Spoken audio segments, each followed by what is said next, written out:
3, 2, 1, enjoy! This is the Tour of Cambridgeshire cycle race. 8,000 riders of all shapes and sizes racing around the bucolic lanes of Cambridgeshire and then the flat but wind-blown landscape of the Fens.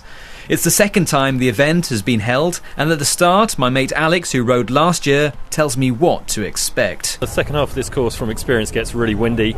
Should be a nice day out though, hoping I can sit in your wheel for the rest of it. Yes, the landscape of the low-lying fens, huge crop fields intersected by drainage dikes and humpback bridges. It reminds you of the cycling soul lands of Flanders or the Netherlands.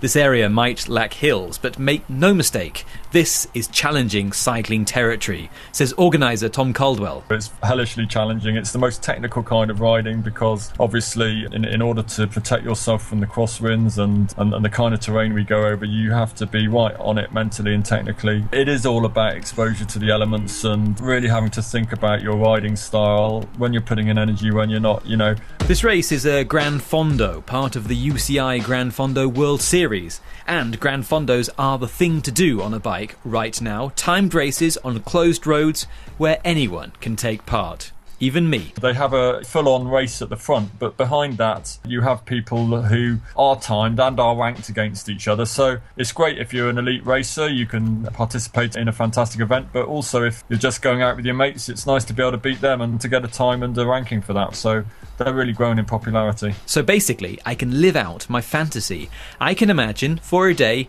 I'm in the race that's obsessed my childhood, the Tour de France. We give everyone who participates, no matter what their ability, exactly the same experience to make them really feel like a professional, to feel what it's like to ride on closed roads, to feel what it's like to ride in big pelotons, and whether the sense of achievement is by doing well in the race or actually just finishing in the event.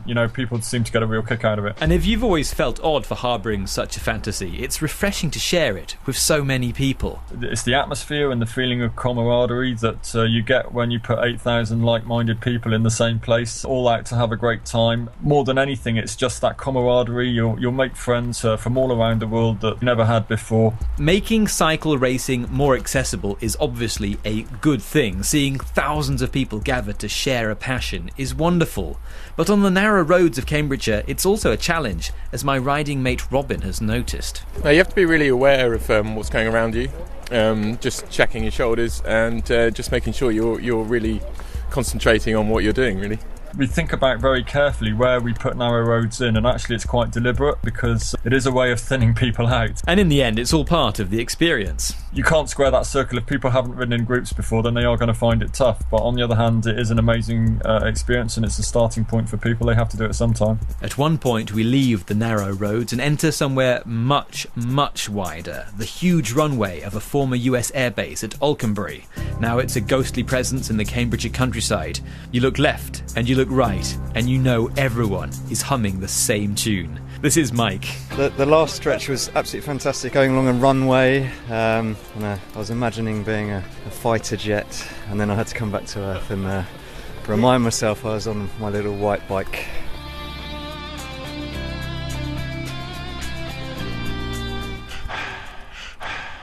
Back on the roads, I marvel as I see the seemingly endless snake of riders ahead and, believe it or not, behind us. Road cycling is just huge in Britain right now. Yeah, things have really taken off. You've got the Ride London has 20,000 people every year. It's kind of like the London Marathon on bikes. Everywhere you go now on a Saturday or Sunday, for better or worse, you see people in Lycra.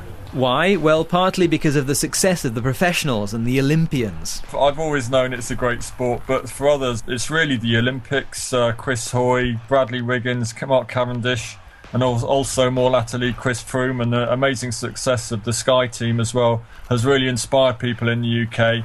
When I first started cycling, it was very much a minority sport, and all of a sudden I found myself in the middle of a sport in the UK which is really cool. Everyone wants to do it, everyone wants to emulate their heroes, and critical mass builds growth in the sport. So the more people that do it, the more people want to do it, and we're just on this kind of exponential curve at the moment. It's brilliant. In the end, that enthusiasm seems to be winning over even those who grumble at the road closures inherent in such an event. We pass cheering crowds, adding to that Tour de France feeling. The support is particularly raucous when we pass sun-splashed pubs. Tom Caldwell. What I know is that the vast majority of the people had a ball, had a great time, and of course that permeates through the communities. To have no cars running around in your village and town, and kids can go and run around and play football on the road and that kind of thing, it actually does create a real community spirit. And I get a lot of emails and letters from people from the community saying that what a great event, and I've met so many people from my village and community that I've never seen and met before. The Chris Cummins Ride Guide.